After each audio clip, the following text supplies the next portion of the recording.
Hi, everybody. I'm Pierre Bouvard, Chief Insights Officer here at the Audioactive Group at Cumulus Media in Westwood One. And today we are answering one of the most frequently asked questions about radio advertising. The Radio Advertising Bureau reports that one of the most frequently asked questions they get is, how many radio ads should I run? And that question always begs another follow-up question, which is, well, what's your objective of your campaign?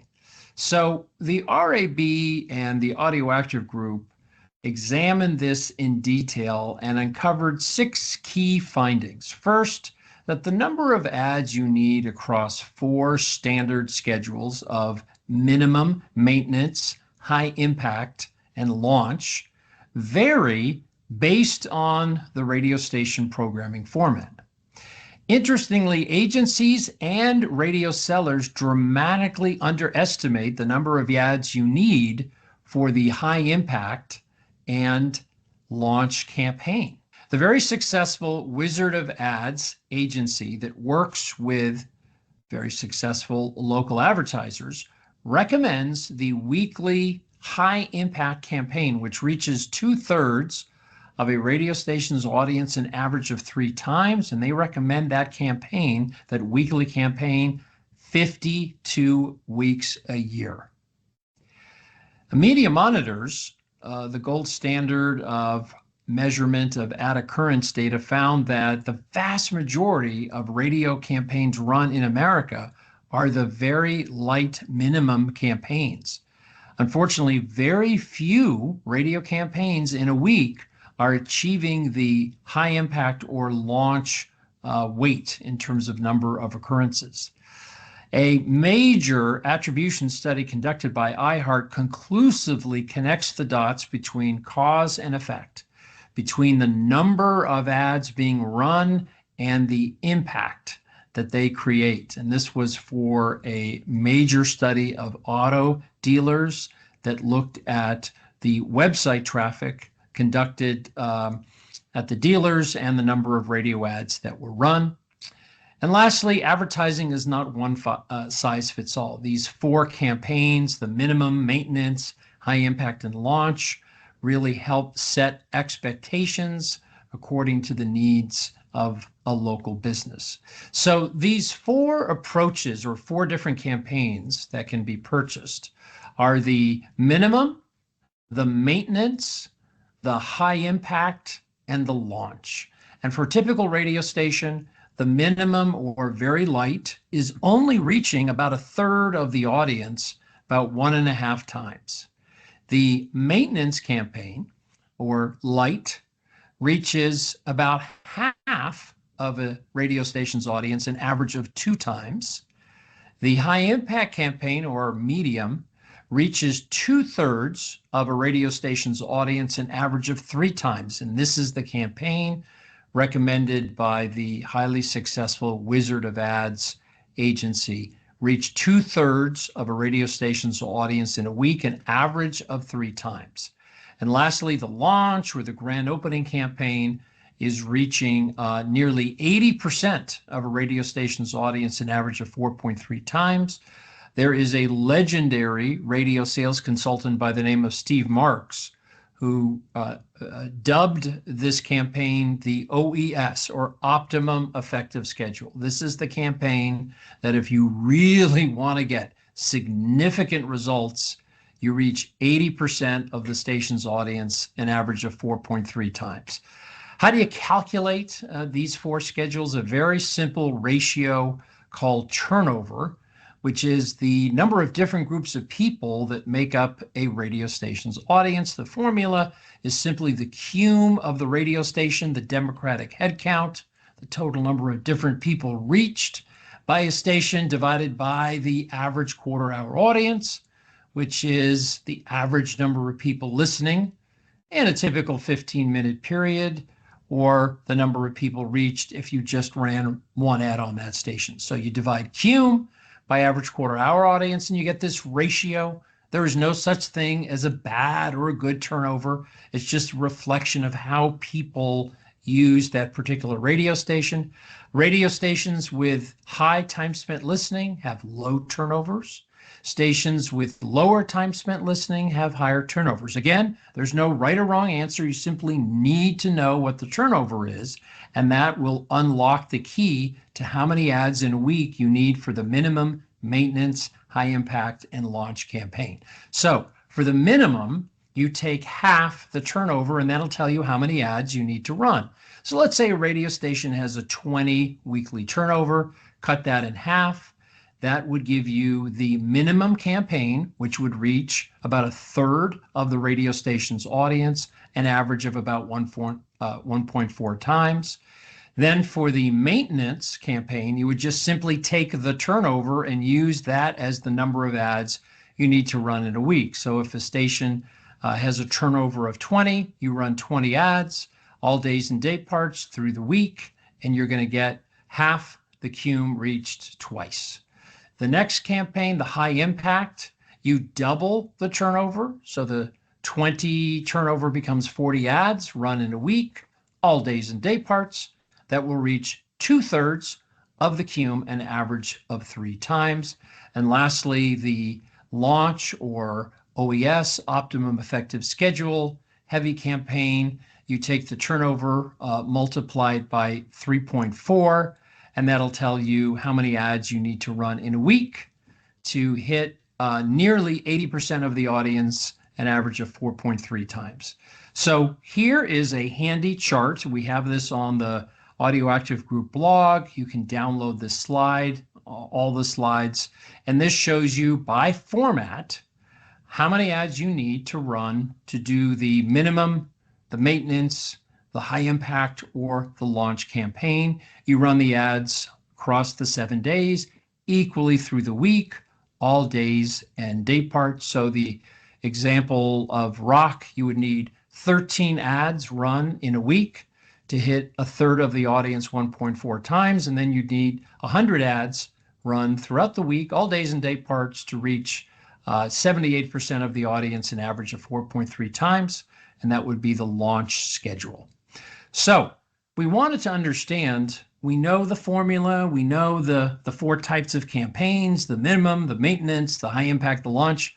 How are people using radio? So Doug Hyde, who is the insights manager here at Westwood One, a couple of years ago, did a massive media monitors analysis, and he pulled 99 markets worth of media monitors, revealing all of the ads that were run. He looked at a typical week. He looked at almost 1,700 radio stations, over 180,000 ads, and he assigned through reach and frequency the campaigns into the 4 groups.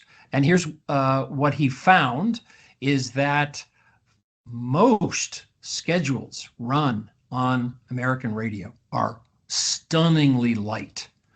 Nearly 3 out of 4 schedules are barely reaching the radio station audience. That the schedules he found, the minimum, they were reaching only a third of the audience, an average of 1.5 times. About 20% of the campaigns were the light, where you're reaching about half the audience, an average of 2 times. And very, very little campaigns were in the high impact or launch category. And so if someone says, well, I tried radio, it didn't work, well, maybe here's the answer why. Because literally so few campaigns are in that high impact or launch category. Now, why aren't more advertisers running the high impact or launch? And why aren't more radio sellers selling the high impact or the launch? Well, RAB conducted a perceptual study of radio sellers and advertisers and agencies and asked them to indicate how many ads they needed to run on a typical radio station to do the high impact or to do the launch. And the perception among both sellers and buyers was you need about 33 ads in a week to run the high impact campaign. In reality, you need a lot more ads. You need 51 ads for the typical station. And then advertisers, agencies, and sellers were asked how many ads you need to run in a week to reach 78% of the radio station audience.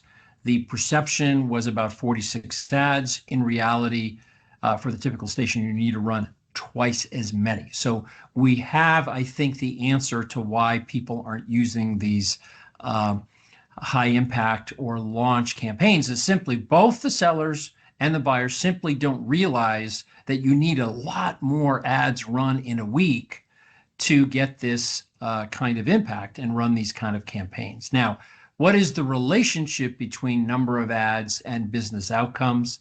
A stunningly spectacular study conducted by iHeart. It was an attribution study. It examined 310 car dealers in 100 markets representing 19 different automotive brands across a 13-month period, and they examined site traffic from attribution studies conducted by LeadsRx, and they correlated each campaign against the number of ads being run and looking at what the lift was in auto dealer site traffic. And as you can see all the way to the left, where a dealer was only running 1 to 9 daily radio ads, just in general in the market, they saw only about a 5% lift. Auto dealers running 20 to 29 ads throughout radio in a day got a 23% increase in site traffic. And then auto dealers that were running 40 or more radio ads across a day, across the market, were seeing a 55% increase in their website traffic. So you can see absolutely there is a cause and effect. The greater the number of radio ads, the greater the business outcomes. The greater the number of radio ads, the bigger the impact. And so we can kind of start to see that there is a business outcome relationship here between the number of ads. Whether you do minimum, maintenance, high impact, or launch, the impact will be significantly different depending upon the weight. So how can you put these new insights from RAB into action? Well, first, set the right expectations. Do not expect grand opening or launch results from a very light weekly campaign. These 4 schedules really help set expectations for both buyers and sellers on what could be expected based on the investment. And for advertisers, take a look at your entire year, find those times during the year when you're doing your big sales events and make sure that you're running significant high impact or launch weight during those weeks to drive the impact you want. And then make sure the rest of the year that your maintenance campaigns are reaching enough people frequently enough to keep you top of mind, because you have to be known before you're needed, of course. And then for sellers, this kind of business outcome concept creates a different rate card. Instead of saying, here's the number of ads and here's the rate, you say, here are the outcomes that you could achieve: launch, high impact, minimum, maintenance. And then here's the investment you need and the proportion of my station's audience and how often you'll reach the audience that investment buys you. So 6 key findings from this RAB study. Number 1, the number of ads needed to do the minimum, maintenance, high impact, and launch varies depending upon the turnover and the radio station programming format. The agencies and advertisers in our study dramatically underestimated the number of ads to achieve that high impact or launch. Probably that's why so few people are using them. Simply, not a lot of people understand how many ads you actually need. The very successful Wizard of Ads ad agency actually knows how many ads you need to run. And they recommend that high impact campaign, which is 2/3 of a radio station's audience reached weekly, an average of 3 times, and you run that 52 weeks a year. And no wonder why their advertising clients are so successful. The Media Monitor's analysis of a week's worth of 1,700 radio stations revealed very few are running the high impact or launch. Simply, most of these campaigns are the super light campaigns. The iHeart study attribution So very clearly the cause and effect between number of ads and impact on auto dealer website traffic. So advertising is not one size fits all, but I think this study really helps you understand what is the impact that I want to achieve, and then what's the necessary investment and number of ads I need to do to reach enough people frequently enough to get the impact that I desire. The Audio Active Group here at Cumulus Media in Westwood One is a full-service national brand advisory. We work with clients to do a lot of measurement, whether it's brand lift, sales effects, search and site attribution, or creative pre-testing. Each and every week, we publish a new audio insight and case study. You can find it on our blog at cumulusmedia.com or westwood1.com. And when you're there, please sign up to get the weekly case study and insight sent directly to your email. Thanks so much for the